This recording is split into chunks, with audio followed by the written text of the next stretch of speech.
Oke, saya mulai saja perkuliahan kita hari ini. Bismillahirrahmanirrahim. Assalamualaikum warahmatullahi wabarakatuh. Waalaikumsalam warahmatullahi wabarakatuh.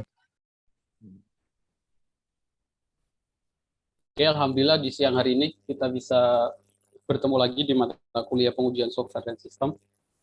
Hari ini pertemuan ke-14, berarti tinggal satu pertemuan lagi. Minggu depan pertemuan terakhir, pertemuan 15. Jadi untuk yang belum mengerjakan tugas, silakan dikerjakan. Terakhir, pengumpulan semua tugasnya sebelum UAS ya, UAS tanggal 10 Januari. Jadi, minggu depan pertemuan terakhir.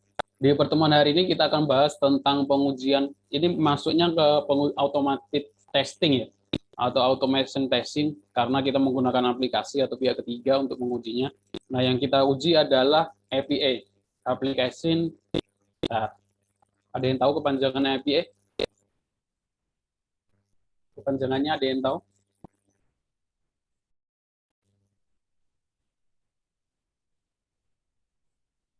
Kepanjangan API apa kepanjangan API?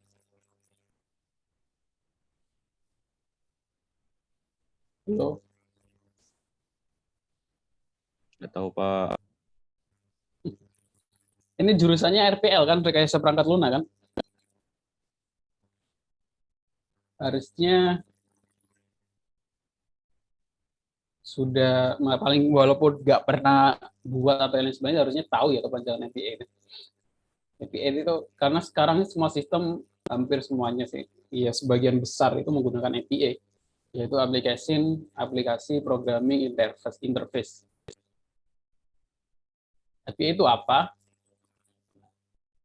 Itu yang jadi masalah. Karena kita akan menguji APA, tapi kalau kalian nggak tahu APA, ya jadi masalah juga ya.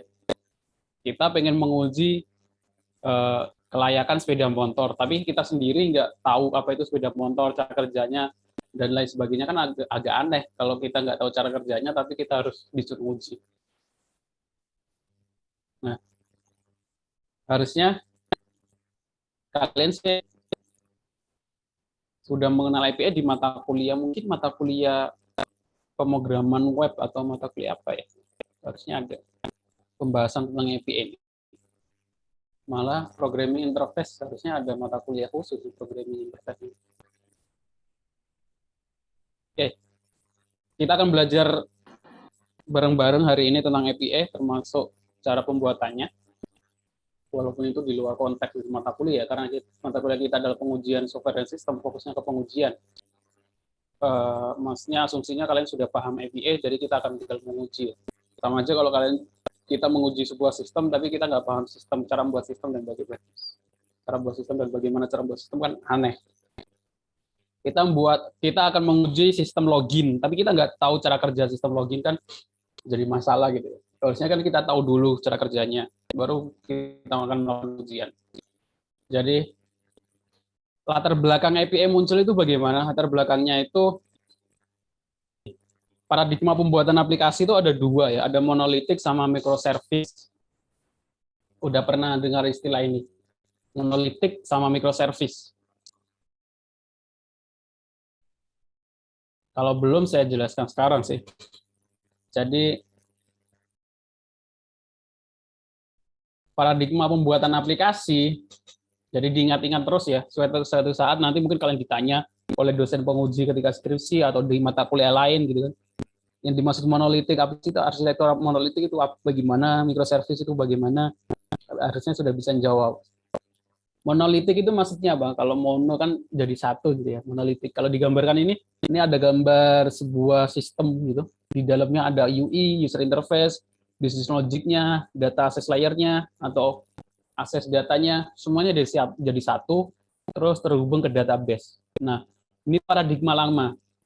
Jadi paradigma lama yang mungkin kalian masih kalian pakai dari sampai sekarang ya, yaitu kalau kita pengen buat aplikasi, ya kita buat interface-nya, halaman front end-nya, halaman depannya, terus olah datanya, query SQL-nya, dan lain sebagainya, logiknya, itu jadi satu komputer, di satu server gitu. Database-nya dan lain-lain jadi satu. Ini monolitik. Kelemahannya adalah ketika sistem itu atau server itu ada error, semuanya akan terjadi error. Maksudnya kalau salah satunya ini error, semuanya akan error, nggak bisa diakses ya. Servernya itu error, semuanya akan jadi error. Ini jadi masalah. Akhirnya muncul paradigma pembuatan aplikasi yang kalau salah satu error masih tetap jalan. Caranya bagaimana? Dipisah gitu ya. Caranya bagaimana? Ya dipisah. Sama seperti kalau kalau ada kalian baca berita tentang dulu ada satu tim sepak bola yang naik pesawat tahun berapa itu ya? Timnas atau tim sepak bola Eropa gitu, ketika mau pertandingan away naik pesawat, satu tim dalam satu pesawat. Ketika pesawat itu jatuh, ya udah meninggal semuanya satu tim. Akhirnya setelah itu dari pengalaman itu dipisah. Jadi kalau away naik pesawat kadang dipisah. Jadi beberapa pemain naik pesawat ini, beberapa pemain naik pesawat. Jadi kalau ada terjadi hal buruk, nggak satu tim itu terkena dampaknya. Logika sederhananya seperti itu. Jadi sama seperti buat aplikasi juga situ. Kalau sebelumnya kita buat aplikasi dalam satu komputer, komputer itu error, semuanya hilang gitu ya. Tapi kalau kita pisah, jadi microservice, mikro kan kecil, service, ya sebuah service, layanan, jadi layanan yang kecil-kecil. Jadi kita pisah nanti. UI-nya nanti dipisah untuk halaman home, terus nanti database-nya transaksi, database user, itu berada di beda-beda tempat. Jadi kalau salah satu error, yang lain tetap bisa jalan. Itu arsitektur microservice ya. Nah, nanti salah satu ini saling berhubungan untuk transfer datanya dan lain sebagainya menggunakan API, Application Programming Interface. Gambarannya seperti ini. Jadi di sini ada database. Kalau kita buat sistem kan biasanya database, terus kita buat koneksi, username, password, terus query SQL gitu kan. Kalau kita menggunakan PHP ya berbasis web, seperti itu. Kalau kita terus buat aplikasi Android, ya kita buat koneksi lagi, dengan password, query SQL ke aplikasi Android. Tentu menggunakan Java, atau Kotlin, atau Flutter, dan lain sebagainya. Jadi berulang terus. Kita buat koneksi, query SQL, dan lain sebagainya. Nah, daripada seperti itu, akhirnya dibuat API, yaitu dari database, kita buat sebuah layanan, namanya REST API, namanya REST API, nanti ada, biasanya kita buat dokumentasinya, cara ngakses user bagaimana melewati protokol HTTP. Jadi ketika kita pengen buat aplikasi berbasis Mac, kita nggak perlu harus tahu koneksinya pakai apa, buat koneksi, username, password, database-nya apa, tapi cukup menggunakan URL, API. Kalau kita pengen aplikasi Android, ya kita tinggal baca dokumentasinya. Kalau kita pengen aplikasi Windows atau berbasis web, kita tinggal baca dokumentasinya. Cukup dengan API, nggak perlu lagi kita buat koneksi dan lain sebagainya. Nah itu. Nah sekarang hampir semuanya sistem itu kebanyakan koneksi dari transfer datanya, update, insert, delete itu menggunakan API. Udah jarang yang menggunakan koneksi query SQL seperti itu ya. Jadi ya tetap ada query SQL-nya di bagian sini. Habis itu ditransfer ke dalam sebuah fungsi business logic menggunakan API. Jadi bahasa pemrograman apapun bisa teratasi tanpa kita membuat koneksi baru. Gambarannya seperti itu. Oke, dari sini cukup tergambar ya apa itu API. Ada yang mau ditanyakan?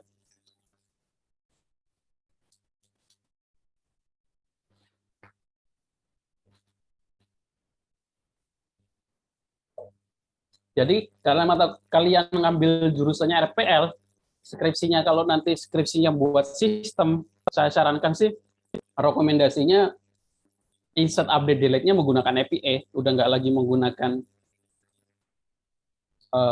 koneksi atau query SQL seperti itu ya. Jadi nanti bisa dipisah. Nanti ini back end, terus API, front end-nya tanpa perlu harus tahu password, username dari database. Cukup menggunakan API.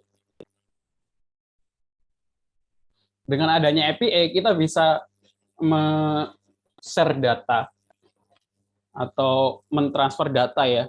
Jadi semuanya kita butuh data apa, kadang orang sudah buat API-nya, API datanya. Jadi lebih mudah kalau dalam pembuatan aplikasi. Akhirnya pemerintah itu sekarang sudah nge-share datanya secara publik. Data apa saja bisa kita dapatkan. Semuanya saya pengen buat bukan deteksi, apa namanya, untuk cuaca gitu ya, apa forecasting atau bahasa Indonesianya apa ya, forecasting bahasa Indonesianya apa, ada yang tahu? Saya lupa.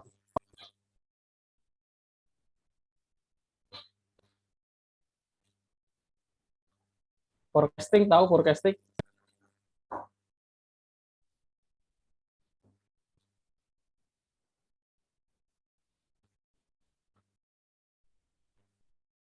Masa nggak ada yang tahu? Forecast ramalan. Soalnya saya pengen buat sistem ramalan bencana gitu kan. Maksudnya untuk meramal bencana selama setahun ini atau tahun depan di Bekasi atau di Jawa Barat. Yang dibutuhkan apa? Mungkin ada yang tahu.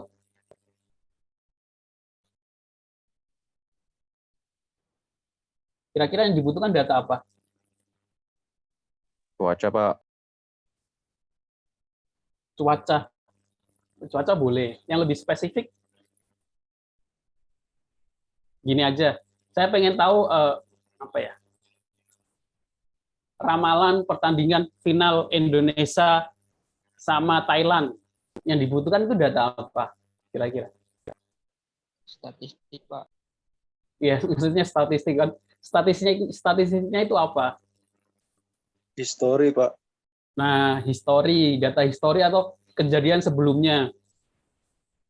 Maksudnya, jadi kalau saya pengen, dan ini kan cara kerja sistem ya, atau robot ya. Sekarang kita buat sistem meramal pertandingan, padahal sistem itu sudah banyak. Kalian biasanya kan ada aplikasi ramalan Bitcoin, ramalan saham, dan lain sebagainya. Itu datanya dari mana? Data histori dari setahun sebelumnya, 2 tahun sebelumnya, 10 tahun, semakin banyak datanya, mungkin aplikasinya lebih spesifik ya, maksudnya lebih akurasinya lebih tinggi.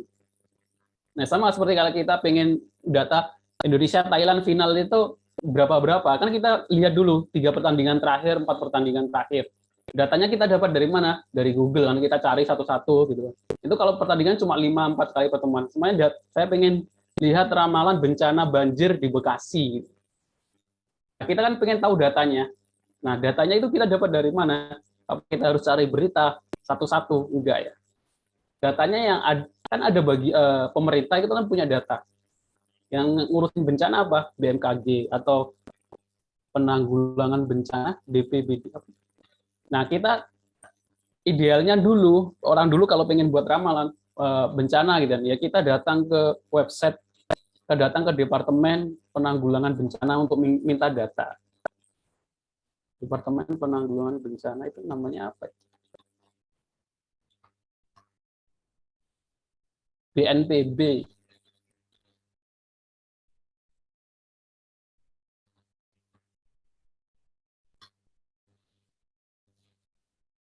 Nah, dengan adanya EPA, kita nggak perlu melakukan itu. Jadi datang ke bagian BNPB minta data banjir di Bekasi 10 tahun terakhir. Akhirnya dia ngopi atau ngeprint, baru dikasih. Terus kita baru masukkan ke database, baru kita buat sistem. Itu kan rumit. Dengan adanya EPA, kita nggak perlu seperti itu. Sekarang sudah banyak departemen, dan semua departemen kementerian, Pemprov, kabupaten, itu nge-share datanya. Dalam bentuk apa? Dalam bentuk EPA. Jadi kita bisa langsung ambil. Nah, itu kegunaan EPA. Ini ada hubungannya dengan materi kita hari ini adalah pengujian EPA. Di websitenya ini pasti ada data bencana. Nah, ini dalam bentuk Excel, belum dalam bentuk EPA. Nah, data-data seperti ini itu dulu kita harus nyari manual, harus datang ke departemennya, minta dalam bentuk di print gitu kan. Lalu itu kita masukkan ke database. Nah, sekarang lebih mudah dengan adanya open data istilahnya, open data. Jadi pemerintah itu sudah nge-share datanya dalam bentuk website, dalam bentuk APA. Salah satunya di Jabar, kita bisa akses di Open Data Jabar. Nah, di sini kalau kalian pusing skripsi apa? Ya udah kunjungi aja website ini, kalian lihat di sini ada apa, terus kita tinggal implementasikan, kita pengen buat ramalan atau buat forecasting atau data science atau data analitik dan lain sebagainya. Datanya kita ambil dari sini. Di sini udah banyak tentang dataset. Nah, kita tinggal pilih organisasinya. Di sini ada Badan Kepegawaian Daerah, Badan Kesatuan, Dinas Lingkungan Hidup, Dinas Komunikasi dan Informatika.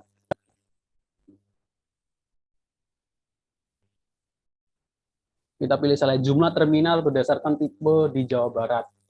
Nah, contoh datanya bagaimana? Kita klik, dia akan ngasih link atau endpoint-nya ya, endpoint atau URL yang akan kita akses, kita ke dalam sistem aplikasi kita untuk API ini. Ini contohnya jumlah terminal berdasarkan tipe di Jawa Barat. Tipe terminal, tipe E, jumlah terminal 6, dan lain sebagainya. Ini data. Nah, ini kita bisa akses dalam bentuk API. Walaupun kita bisa dikasih pilihan, ada Excel, CSV, atau API. Kalau Excel, CSV kan kalau kita buat sistem, kita harus dari Excel itu kita masukkan ke database, jadi kerja 2 kali.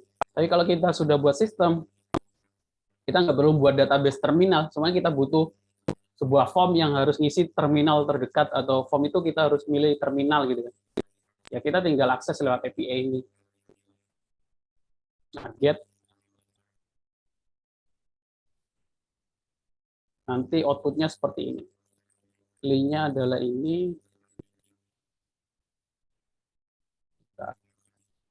Coba kita copy.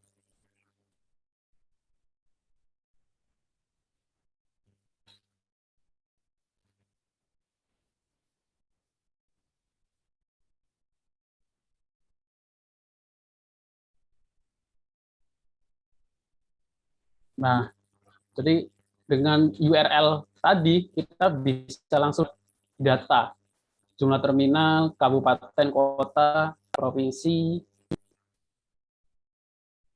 Nah, di sini sudah ada.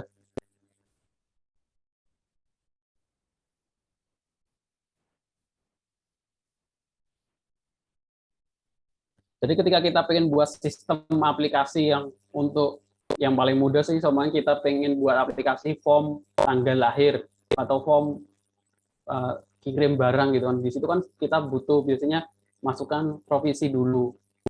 Kalau manual kan kita tulis satu Aceh gitu. Nah, itu kita bisa menggunakan API, kita panggil tanpa perlu buat database-nya. Terus kabupaten, provinsi, dan lain sebagainya. Itu kegunaan API. Seperti itu. Nah, sekarang data sudah banyak di-share. Dari sini kita bisa jadiin studi kasus untuk tugas akhir dari data Jawa Barat ini. Kemiskinan, pariwisata, lingkungan hidup, pendidikan, sosial, kesehatan, kependudukan. Gitu. Selain yang saya tahu, baru 2 yang sering saya lihat, yaitu Jawa Barat sama Jakarta. Jakarta juga ada data.jakarta.co.id, jadi ini kayak provinsi Jakarta dan Jawa Barat itu membolehkan developer untuk ngambil datanya digunakan untuk aplikasi-aplikasi yang penting. Contohnya ya, semuanya kita pengen buat aplikasi pencarian puskesmas terdekat dari tempat kita. Otomatis kan kita harus punya data puskesmas seluruh Jawa Barat. Nah, itu kita bisa cari di sini. Nanti dalam bentuk API. Seperti itu. Keuntungan yang lain, bank transaksi atau bank sekarang sudah ada API-nya. Seumpama kalau kalian sering transaksi online, terus kalau dulu kan belum ada API banyak itu kan kita transaksi terus kita konfirmasi saya sudah transfer, screenshot hasil transfer gitu lah. Kadang ada hasil screenshot-nya itu cuma editan gitu yang ternyata belum ditransfer, kan bisa terjadi seperti itu. Dengan adanya API kita bisa buat konfirmasi otomatis. Jadi contohnya ini Bank Mandiri dia udah nyediain API, jadi kita daftar di API itu nanti kita bisa tahu sebenarnya nomor rekening saya, nomor rekening 123. Terus dengan mungkin endpoint-nya apa, URL apa, nanti bisa tahu transaksi terakhirnya apa saja. Nah, cara cek otomatis pembayaran bagaimana? Ya, kita cek nanti kita buat sebuah script untuk mengecek apakah ada transaksi terakhir dengan nominal sekian gitu ya. Kemudian saya buat silakan transfer dengan uang 200.000 12, nah kode terakhirnya 12. Terus kita buat script biasanya berjalan tiap 5 menit atau 10 menit dengan cron job. Apakah ada transaksi masuk dengan nominal sekian? Jika ada, otomatis langsung terkonfirmasi bahwa klien sudah melakukan pembayaran. Jadi seperti itu cara kerja. Kadang kan kalau kita melakukan transfer kan ada yang manual, konfirmasi manual, ada yang konfirmasi otomatis. Nah, biasanya kalau konfirmasi otomatis itu menggunakan API, kita buat script otomatis untuk mengecek tiap 5 menit, 10 menit apakah ada transfer masuk dengan nominal sekian. Seperti itu. Itu cara kerjanya. Sekarang banyak yang buat seperti ini karena ya itu tadi semakin banyaknya e-commerce dan lain sebagainya. Contoh yang lain implementasi API ya cek ongkir. Jadi cek ongkir kalau saya pengen buat e-commerce sendiri gitu ya, website e-commerce yang otomatis memunculkan ongkir.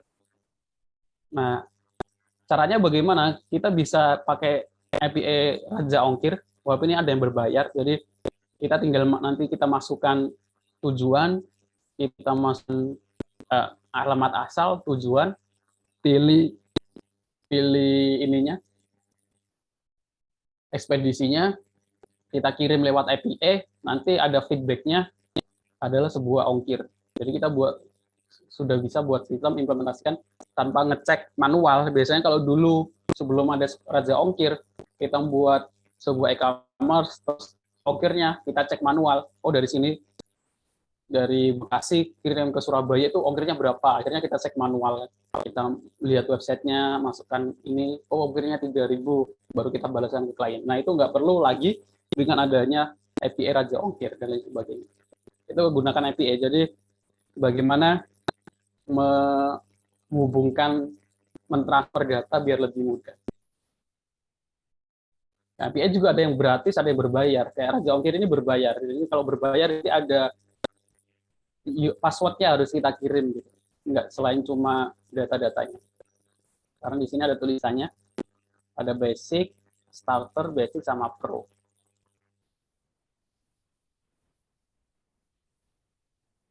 Banyak ya, contohnya API jadwal sholat. Jadi semuanya saya pengen buat aplikasi jadwal sholat 5 waktu. Saya kan harus punya database jadwal sholat hari ini 27 Desember, duhurnya itu jam berapa untuk Bekasi. Itu kan kita harus, kalau nggak ada API kita harus buat manual gitu. Input manual, data manual. Tapi dengan ada API, sudah banyak yang buat API jadwal sholat, kita tinggal panggil tanpa perlu buat database. Oke, seperti itu. Yang lain juga ada kawal corona, COVID.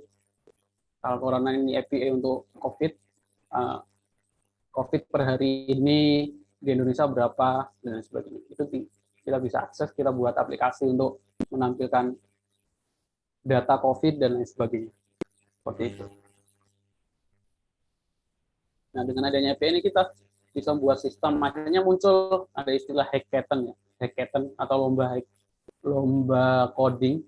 Hackathon itu biasanya ada topiknya. Jadi hackathon Bank Mandiri, nanti dia ngasih data apa dalam bentuk API, silakan buat sistem yang menggunakan database.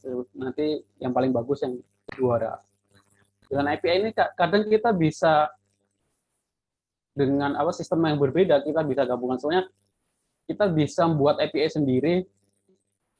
Contohnya ya, ada yang buat aplikasi pembanding ongkir atau aplikasi untuk ngecek mana yang paling murah. Jadi data dari Gojek diambil, dari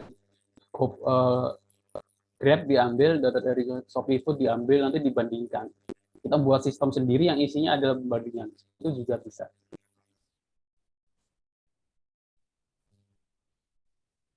Nah, cara membuat API gimana? Ada banyak, ada yang nanti saya kasih contoh untuk yang native PHP MySQL biasa, ada framework API juga. Salah satu yang lagi ramai adalah Fast API. Fast API itu basisnya Python yang buat Sebastian Ramirez kemarin ini baru ngisi di Indonesia ketika ada conference Python Indonesia.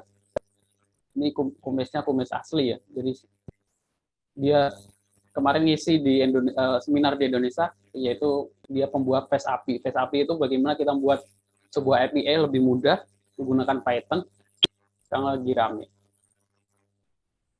Nah, seperti ini kalian follow untuk di akun Twitternya, jadi aktif gitu ya. Jadi kalian bisa follow hampir semua founder-founder atau kreator bahasa pemrograman dan lain sebagainya punya Twitter ya, kreator C++, kreator Java yang masih aktif kalian follow, ikutin perkembangannya sebagai ya biar tahu perkembangan IT. Ini contoh Fast API. Ini saya ambil dari banner Twitternya. Jadi untuk membuat API cukup cuma 1, 2, 3, 4, 5, 6 baris. Dari from Fast API, import Fast API, app get item, jadi nanti localhost /item, item ID, baliknya adalah item ID. Cara membuat API dengan mudah. Ini lagi rame. Nah, akhirnya kemampuan membuat API itu sekarang sudah jadi kompetisi dasar yang harus dimiliki, nggak cuma paham bahasa pemrograman saja. Kalau kalian cari referensi di lowongan pekerjaan yang web developer atau lain sebagainya, pasti akan memasukkan ini. Contohnya ini ya, web developer maksimal 3 tahun di bidang pengalaman pembuatan web, pengalaman framework PHP, memahami prinsip database, membuat pengembangan backend. Nah, ini mampu menggunakan atau membuat RESTful API. Jadi API sudah jadi kompetensi dasar yang harus dipunyai dan harus mampu. Contoh yang lain, ini programmer front-end berpengalaman dengan REST API. Java programmer juga pernah membuat aplikasi Java berbasis web API. Android programmer juga ada berpengalaman menggunakan API. Jadi API sudah menjadi nggak cuma bisa dengan PHP atau framework aja, tapi harus terbiasa dengan API. Seperti itu ya. Nah, materi kita sekarang adalah pengujiannya. Nah, pengujian API, apakah setelah kita buat API itu API kita berjalan dengan baik atau enggak? Cara mengujinya menggunakan aplikasi Postman dari aplikasi pihak ketiga. Jadi maksudnya ini automated testing atau testing otomatis. Jadi kemarin saya sudah bilang ya, silakan install Postman. Kalau yang belum silakan install postman.com/download. Kalau dalam bahasa Indonesia Postman itu Pak Pos ya. Nah, yang paling sering dipakai protokolnya itu adalah sama seperti kalau jadi API itu menggantikan create and delete ya. Soalnya kita buat sistem biasa PHP MySQL kan biasanya kita buat insert, update, delete, tapi menggunakan sintak query SQL seperti biasa ya, insert, update, buat form dan lain sebagainya. Tapi kalau menggunakan API itu dilakukan dalam protokol HTTP atau melalui URL. Nah, metodenya apa? Ada metode get untuk menampilkan, metode post untuk menginsert, put untuk update, delete untuk menghapus. Ini saja. Jadi kalau kita pengen ngambil data, kita menggunakan metode get. Kalau kita pengen input data, kita menggunakan post. Kalau kita pengen update data, kita menggunakan put. Kalau kita pengen delete, kita menggunakan metode delete. Jadi sama, tadi setiap request yang dilakukan dalam terdapat metode yang dipakai. Metodenya sebenarnya banyak, tapi yang paling sering cuma ini saja yang dipakai ya. Get untuk menampilkan, post untuk membuat data baru, put untuk update atau merubah data, delete untuk menghapus. Nah, tugasnya nanti juga tugas hari ini tugas 8, yaitu silakan praktekkan pengujian API dengan Postman, metode get, post, put, dan delete. Langsung ke contoh aja biar lebih mudah. Nah, karena judulnya adalah membuat layanan, menguji layanan API, jadi kita harus punya API dulu yang harus diuji. Sama seperti kalau kita pengen menguji sebuah aplikasi, kan harus ada aplikasinya dulu yang diuji. Masalahnya kita sudah punya layanan API atau belum? Kalau belum, silakan buat. Saya pernah buat layanan API lebih mudah tanpa coding di NoCode. Kalian bisa pelajari di sini. NoCode itu nocodeapi.com. Ini dia pihak ketiga untuk membuat API tanpa coding. Nah, boot WhatsApp yang saya buat boot perkuliahan itu, saya menggunakan ini. Jadi datanya itu nggak saya simpan di database, tapi saya simpan di Excel, spreadsheet, terus saya jadikan API, terus saya baca lewat pemrograman PHP pakai layanan node.fi.com.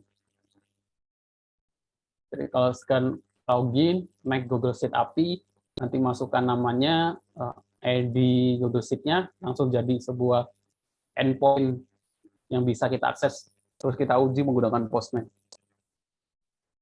Nah, kalau membuat di localhost bagaimana? Saya ambil dari sebuah website. Di sini sudah ngasih contoh kode PHP MySQL, cara membuat REST API PHP MySQL. Di sini dia akan buat slash mahasiswa untuk menampilkan semua mahasiswa, lalu slash mahasiswa garis miring ID untuk menampilkan mahasiswa dengan ID tertentu dengan metodenya get. Terus untuk update data slash mahasiswa metode post, body request-nya itu ini untuk insert mahasiswa, terus mahasiswa slash nomor ID-nya ini untuk update mahasiswa. Terus untuk delete ya ID sama tapi metodenya delete. Silakan dikunjungi website ini, nanti kalian coba localhost, buat di localhost. Dia sudah naruh contohnya di sini di GitHub. Tapi nanti tugasnya nggak boleh sama persis dengan data di sini ya. Kalian buat database sendiri. Kodenya nggak apa-apa sama.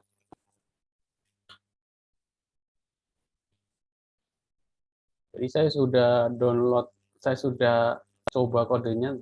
Saya buka dulu localhost.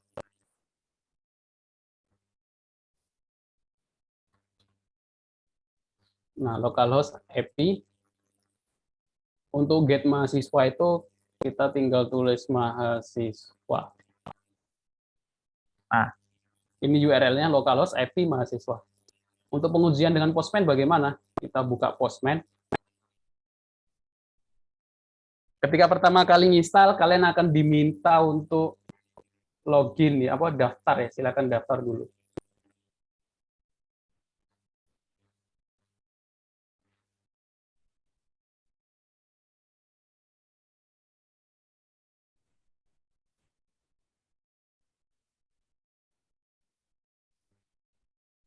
Nah, di sini saya ngambil kode dari tadi, website tadi. Saya sudah taruh di localhost/IP.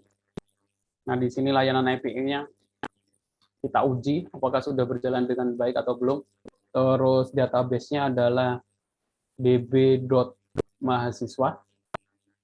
Kita buka database. Nah, datanya ini. Nah, sekarang kita ingin insert data, view data, delete data dari database di MySQL ini menggunakan API lewat URL. Caranya kita buka Postman. Udah kebuka ya. Nah, biasanya kalau pertama kali install, kalian akan diminta login dulu. Setelah itu kalian buat workspace. Boleh diisi apa saja. Create workspace.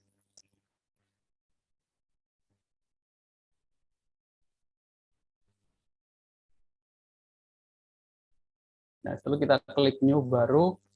Nah, di sini ada metode yang muncul. Metode sebenarnya ada banyak, ada get, post, put, patch, delete, copy, add, option, link, dan lain sebagainya. Tapi yang kita pakai adalah yang tadi, get, post, put, sama delete. Pertama, kita pengen ngecek apakah API kita get itu berjalan dengan baik atau enggak di localhost API mahasiswa. Terus kita klik send.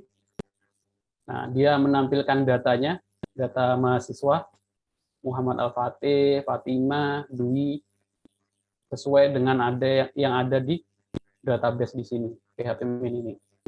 Artinya, metode get-nya udah berhasil. Sekarang, saya pengen menampilkan mahasiswa dengan ID 3. Tadi kan ID-nya apa? Endpoint-nya adalah mahasiswa slash ID yang ingin kita cari. Kita masukkan 3, send. Nah, ini database 3 muncul. Selanjutnya kita selain get yaitu post. Post bagaimana endpoint-nya? Kalau kita lihat di sini, saya hapus dulu. Post yaitu insert new database, metodenya post, body request-nya ID, NIM, JAKA, jenis kelamin, alamat, jurusan. Ini sesuai dengan database masing-masing ya, body request-nya ini. Ya, kita coba insert data baru lewat Postman, lewat API. Jadi URL-nya itu /mahasiswa. Nah, di sini kita tambahkan body-nya, pilih form data. Datanya apa saja tadi? Kita isikan. ID, NIM, jenis kelamin, alamat, jurusan.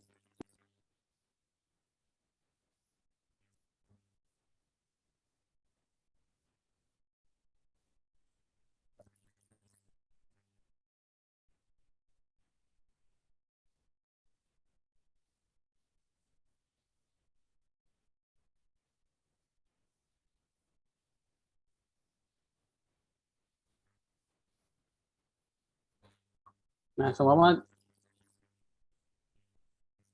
kita coba untuk insert data baru menggunakan metode post. Nah, di sini kalian klik body, terus sesuaikan data yang ingin dikirim. Tadi kan ada name, nama, jenis kelamin, alamat, jurusan. Ini key-nya. Terus ini value-nya. Name-nya 567, namanya Budi, jenis kelamin, laki-laki, Bekasi, informatika. Terus kita klik send. Nah, terus ada informasi ini, message-nya.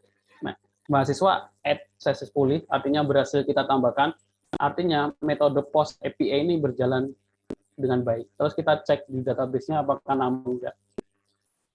Nah, dia nambah 567 Budi, L Bekasi, informatika. Kalau kita pengen hapus, ya kita ganti metodenya delete, terus kita tinggal bodinya nggak usah ya.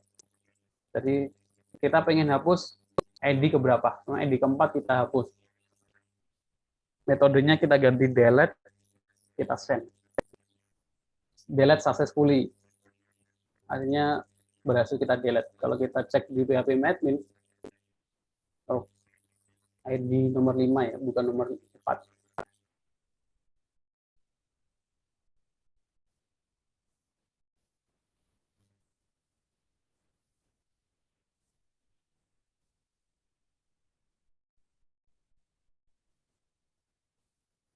Nah, berhasil kita delete. Kalau ingin merubah, ya tinggal sama seperti insert, tapi metodenya yaitu metode put.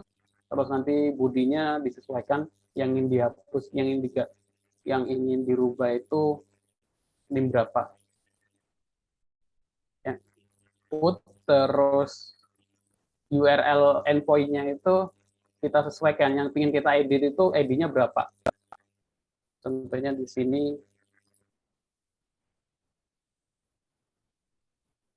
ID 3. Kita tulis ID 3, terus kita isi data baru. Kalau kita send,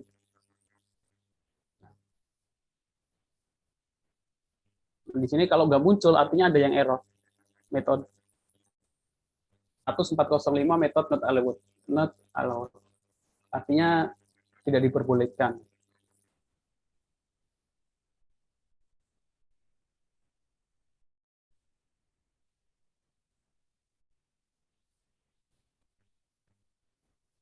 Update itu menggunakan post ya, bukan menggunakan put.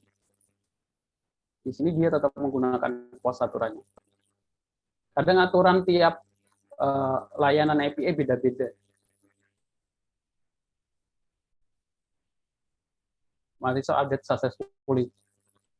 Nah, kadang sebuah layanan API juga kalau yang berbayar atau untuk keamanan, dia menambahkan authorization ya, authorization atau sebuah password. Kadang kita tambahkan di header. Di sini mungkin biasanya token atau lain sebagainya.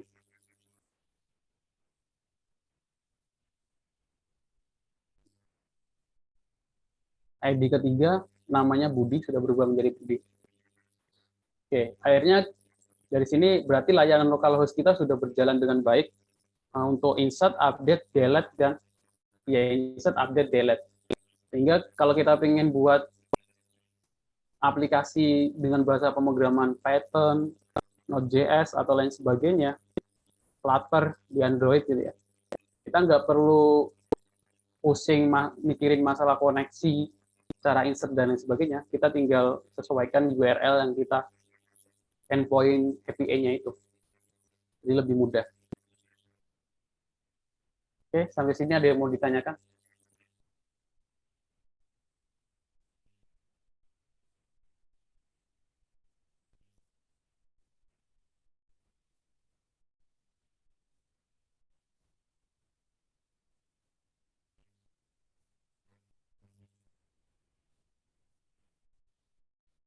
Ada yang mau ditanyakan? Nggak ada? Apa nggak paham? Udah jelas mungkin, Pak. Ya. Nah, biar lebih jelas, biar lebih paham pengujian API dengan Postman, kalian praktekkan tugas 8 ini ya. Pengujian API dengan Postman, layanan API-nya terserah, bisa menggunakan layanan yang ada secara online. Biasanya kalau layanan online itu cuma ada metode get ya, karena dia hanya nge-share data. Cuma kayak tadi Open Data Jabar, Jakarta, Open Data Jakarta, terus API COVID atau API yang lain itu kan cuma get. Ya karena data untuk insert update-nya nggak ada. Jadi, nah tugas 8 itu adalah testing sebuah API yang ada get, yang bisa untuk get, post, put, sama delete. Tugasnya dibuat video atau Word, Pak. Word juga nggak, Word atau PDF nggak apa-apa. Jadi di screenshot datanya berubah atau enggak, link URL-nya yang mana gitu. Kalau pengen buat video juga nggak apa-apa.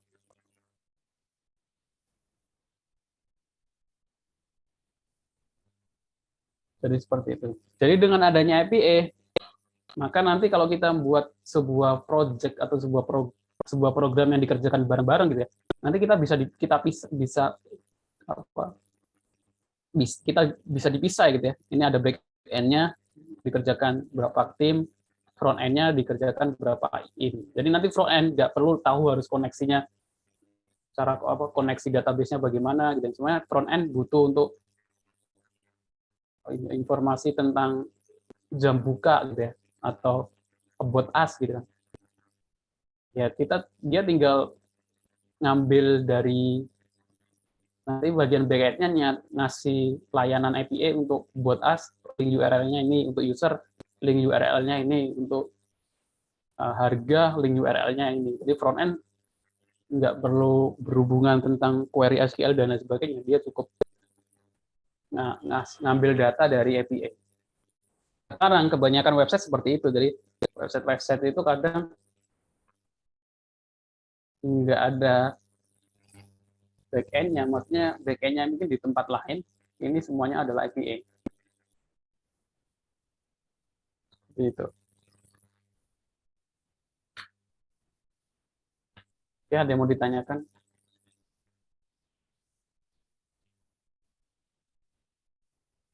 Tugas 8 ya. Untuk yang belum tugas 5, 6, 7 silakan dikerjakan. Karena kita tinggal satu kali pertemuan, habis itu nggak ada minggu tenang, langsung UAS, kalau kata Pak Wahyu kemarin. Sekarang tanggal 27 ya. Minggu depan itu tanggal 3 Januari, pertemuan terakhir. Sekarang 27, minggu depan tanggal 3 pertemuan terakhir. Minggu depannya lagi, tanggal 10, itu udah UAS. Jadi sekarang pertemuan ke-14, minggu depan 15, habis itu UAS. Berarti otomatis terakhir pengumpulan tugas semuanya adalah sebelum tanggal, Pak nilai tugas 5-6 saya belum ada linknya atau belum dikoreksi.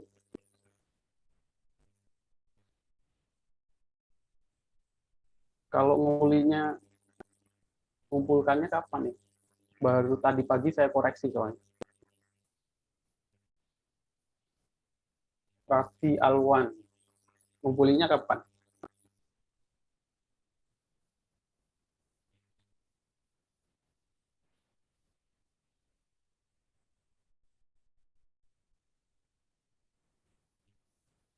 Tugas 5 dan 6. Bentar, saya cek dulu. Kalau ngumpulinnya barusan sih, ya belum dikoreksi ya.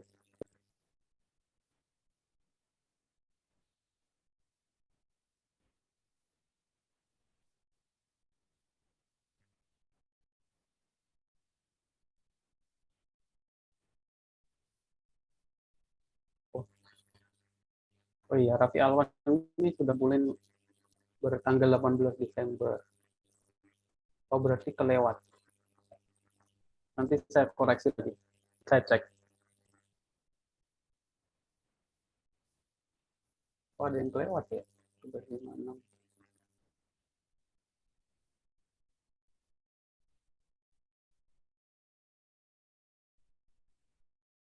Arman tadi pagi kayaknya sudah saya koreksi ya. Arman ngecek kapan terakhir ngecek ini bootnya.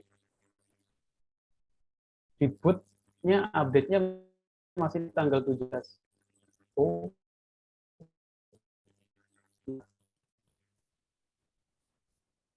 oh iya, di boot. Ntar saya update dulu. Iya, di bootnya terakhir tanggal 17 ya. Iya, wajar kalau belum dikoleksi. Harusnya, bentar. Harusnya terakhirnya itu tanggal 2 hari ini ya. Saya update dulu.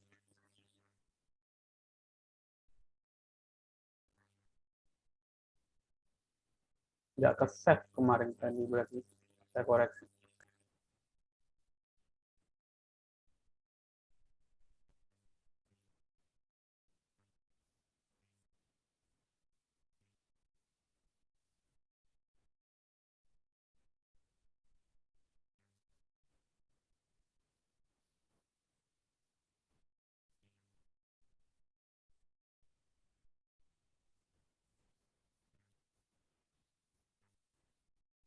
Ini 18A3 ya, oh iya A3.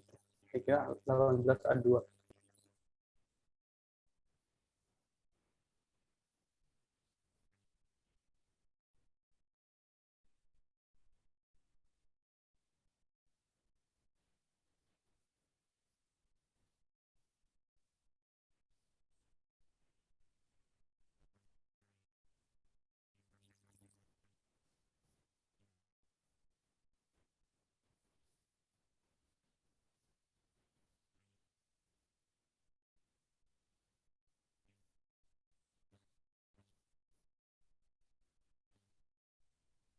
Ya, silakan dicek. Sudah saya update. Update terakhir hari ini, 27, 13.56. Sebenarnya bukan 13.56, tadi pagi. Jadi kalau yang baru ngumpulin setelah jam 10, masih belum dikoreksi.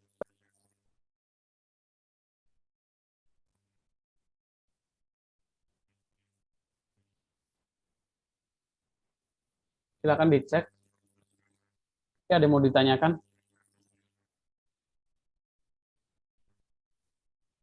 Untuk tugas 8-nya cukup jelas.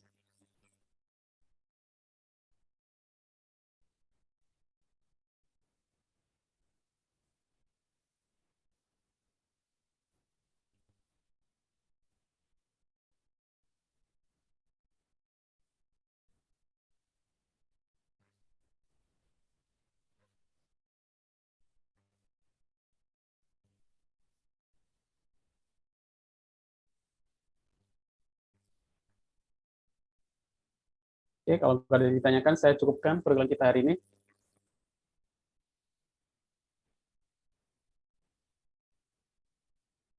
Silakan dicicil tugasnya untuk yang belum. Saya cek masih beberapa orang yang baru ngumpulin. Terakhir sebelum tanggal 10 ya, berarti tanggal 9 malam lah, sebelum UAS. Oke, terima kasih untuk yang sudah datang. Saya akhiri. Assalamualaikum warahmatullahi wabarakatuh. Waalaikumsalam warahmatullahi wabarakatuh. Waalaikumsalam warahmatullahi wabarakatuh.